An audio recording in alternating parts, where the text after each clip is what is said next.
আসসালামু আলাইকুম। আমি এখন বানাচ্ছি আঙ্গুরি রসমালাই। এটা খাইতে যে কতখানি মজা একবার বানায় খাইলেই বুঝবেন। তো এই ভিডিওতে আমি আপনাদের দেখা দিচ্ছি অনেকে রসমালাই তৈরি করার পরে মিষ্টিগুলো শক্ত হয়ে যায়, কি করলে মিষ্টিগুলো শক্ত না হয়, নরম তুলতুলেই থাকবে। তো আসেন দেখি শুরু করা যাক। আমি এখানে 1 লিটার ফুল ক্রিম দুধ জাল দিয়ে নিচ্ছি। একটু নাড়ার উপরে রাখতে হবে যাতে তলায় লেগে না যায়। জাস্ট একবার বলক আসলেই আমার হয়ে যাবে। দেখেন দুধে বলক চলে আসছে। বলক আসার পরে আমি চুলাটাকে বন্ধ করে দিব, মানে উপচায় পর্যায়ে এরকম আমি করবো না, চুলাটাকে বন্ধ করে দেবো। সব দিকে যেন সমানভাবে বলক উঠতে থাকে, এই যে সব দিকে সমানভাবে উঠতেছে। এখন আমি এটাকে বন্ধ করে দিই, দিয়ে 3-4 মিনিট অপেক্ষা করব। এখন একটু নাড়ার উপর রাখবো দুধটা যাতে একটু ঠান্ডা হয়। দুধটা 5-6 মিনিট ঠান্ডা করে এর মধ্যে আমি এখানে 3 টেবিল চামচ সিরকা ভিনেগার 3 টেবিল চামচ পানির সাথে মিলিয়ে রাখছি, ওটা দিয়ে আস্তে আস্তে নাড়ানাড়ি করে নিব। এটা ধীরে ধীরে ছানা হয়ে যাবে। দেখেন এখনই ধীরে ধীরে হয়ে যাচ্ছে, অল্প হালকা করে নেড়ে দিলেই হয়ে যাবে এটাকে।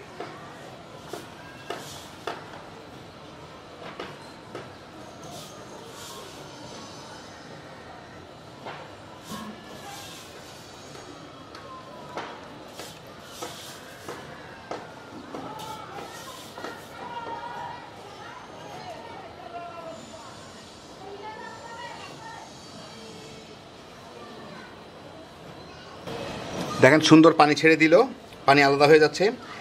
বাকিটুকু দিয়ে দিই। গরম দুধের মধ্যে একদম ফুটন্ত দুধে কিংবা বন্ধ করার সাথে সাথেই সিরকা ভিনেগার কিংবা লেবুর রস যাই দেই, ওটা দিলে হয় কি ছানাটা একটু শক্ত হয়ে যায়। তো এইভাবে করে নিলে ছানাটা বেশ নরম থাকে। এই যে দেখেন কি সুন্দর পানিটা আলাদা হয়ে গেল। এখন আমি এটাকে 2-1 মিনিট রেখে পুরো ছানাটা আলাদা হয়ে গেলে এটাকে আমি ছেঁকে নিব। আমি এখন একটা গামলার উপরে একটা কাপড় দিয়ে, আমি এখানে জর্জেট কাপড় নিছি, একটু শক্ত দেখে, নইলে সুতি সাদা কাপড় নেবেন অথবা পার্মানেন্ট রঙের কোনো রঙিন কাপড় নেবেন, নাহলে কিন্তু রং উঠে আসবে। জর্জেট কাপড় থেকে রং উঠে না, আর এটা অনেক শক্ত। যাই হোক, এর মধ্যে আমি ছানার পানিগুলোকে দিয়ে ছানাটাকে ছেঁকে নিব।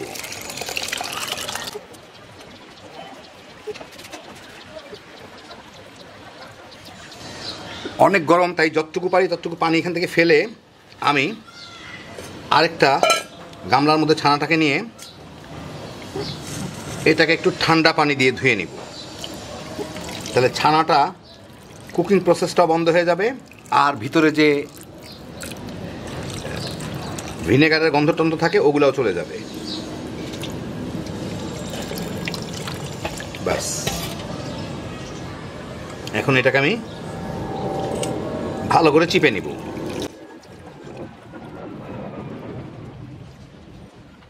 খুবই ভালো করে চিপে নিলাম, ভিতরে যাতে 1 ফোঁটা পানি না থাকে। এখানে আমি 1 লিটার দুধ নিছি, এর মধ্যে আমি আধা কাপ চিনি দিচ্ছি, 1/3 কাপ গুঁড়া দুধ, এটা একটু ঘন করার জন্য, অল্প একটু জাফরান দিয়ে এটাকে আমি একটু জাল দিয়ে নিই। তারপর দেখি জাফরানের কালার কতটুকু আসে, যদি প্রয়োজন হয় অন্য ফুড কালার দিব। আগে এটাকে ভালো মতো মিশাই, গুঁড়া দুধটা মিশে গেলেই আমি এটাকে জাল দিয়ে নিব। চিনিটা জালের সাথেই গলে যাবে। গুঁড়া দুধ মিলে গেছে, এখন এটাকে আমি জাল দিয়ে বলকে নিয়ে আসি। দুধটা ফুটে ওঠার পরে মিনিট 2-3 জাল দিলাম। দুধটার কালারটা হালকা একটু হয়েছে, অত হয় নাই, সেজন্য আমি এখানে একটু জর্দার রং গুলে রাখছি। এখান থেকে 1-2 ফোঁটা দিব, দিয়ে একটু হালকা একটু হলদেটে টাইপের কালার করে নিব। খুব বেশি না, একদম হালকা যাতে একটা হলদেটে টাইপের কালার থাকে। মানে এটা ঠান্ডা হলে কিন্তু আরেকটু গাঢ় হয়ে যাবে। আরও 2-1 ফোঁটা দেই। পানিতে গুলে রাখছিলাম জর্দার রং, ওইটা দিয়ে দিই। হ্যাঁ, সুন্দর হইলো। এখন আমি এর মধ্যে কিছু বাদাম কুচি করে রাখছি, ওগুলা দিয়ে দিব।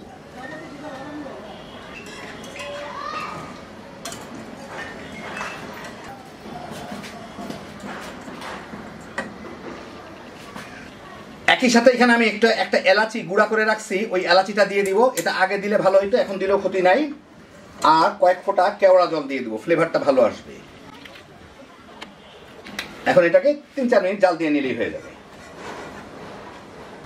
মিনিট 3 জাল দিয়ে নিলাম। এখন এটা চুলাটাকে আমি বন্ধ করে দিই, এটাকে পাশে রেখে আমি অন্য রান্নাটা করতে থাকি। এটা ধীরে ধীরে ঠান্ডা হইতে থাকুক। 10 মিনিট পরে আমি ছানাটাকে বের করে এখন এটাকে আমার ভালো মতো মুথে নিতে হবে। যা আছে এখানে চেঁচে পুছে নিয়ে নিই। এখন এটাকে ভালো মতো মুছে দিতে হবে, একদম মসৃণ করে ভালো মতো মেখে নিলাম, মুছেও নিলাম। এটা বুঝবেন কীভাবে আমি বলি, এটা যে তেল ছেড়ে না দেয়, দেখেন আমার হাতে তেল নাই কিন্তু ছানাগুলো লাগতেছে না। আর যখন আমি আশপাশ থেকে নিয়ে আসবো দেখেন একদম ক্লিন হয়ে এটা উঠে আসতেছে, এর মধ্যে লেগে থাকতেছে না কোনো কিছুই, তখন বুঝবেন হয়ে গেছে। আর একটু বেশি ময়ান দিলে কিন্তু এটা আবার তেল ছেড়ে দিবে, তাহলে কিন্তু আর খুব একটা ভালো হবে না। তেলটা যাতে না ছাড়ে কিন্তু আশপাশ থেকে চলে আসে, বেশ নরম তুলতুলে একটা হইলো। এখন আমি এটাকে দিয়ে হাতে একটু তেল মেখে ছোট ছোট বল বানায় নিব। আমি প্লেটটার মধ্যে একটু তেল মেখে নিলাম, আর দুই হাতে অল্প একটু তেল মেখে এগুলো দিয়ে খুবই ছোট ছোট গোটা একটা বল বানায় নিব। এটা ফুলে ডবল হবে, প্রায় ডবল হইলে যাতে একটা আঙ্গুরের মতো সাইজ হয়। এই যেরকম ছোট ছোট করে নিয়ে, আর খেয়াল রাখতে হবে ছানাটা একটু নরম হইলে একটা ভালো জিনিস হবে, সেটা হচ্ছে গায়ে যাতে কোনো ফাটা দাগ না থাকে। দেখেন কোনো ফাটা দাগ নাই, এরকম করতে হবে।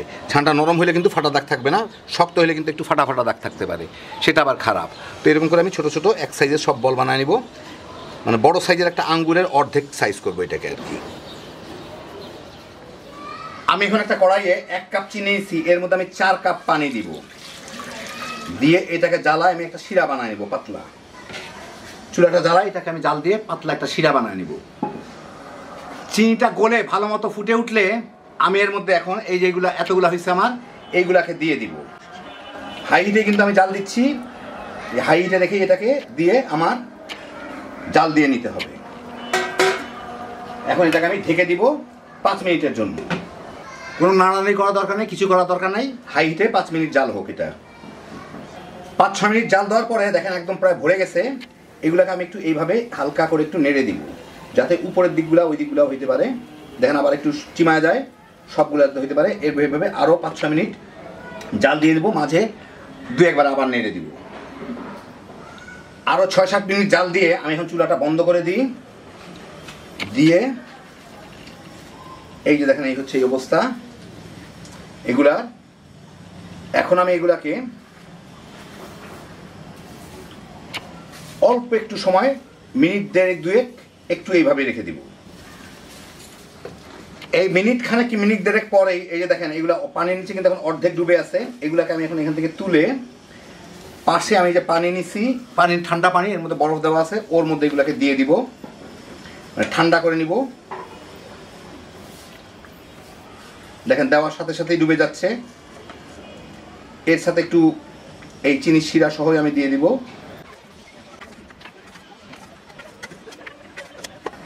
এখন এর মধ্যে ঠান্ডা পানির মধ্যে 3-4 মিনিট আমি এখানে ডুবাই রাখবো। তো এখন আমি এই দুধটা নিয়ে নিলাম। দুধটা কিন্তু একদম প্রায় ঠান্ডা।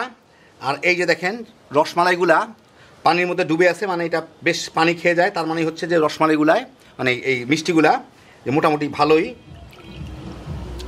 সিদ্ধ হয়ে গেছে। এখন হালকা করে একটু চাপ দিতে হবে, খুব বেশি দেওয়া দরকার নাই।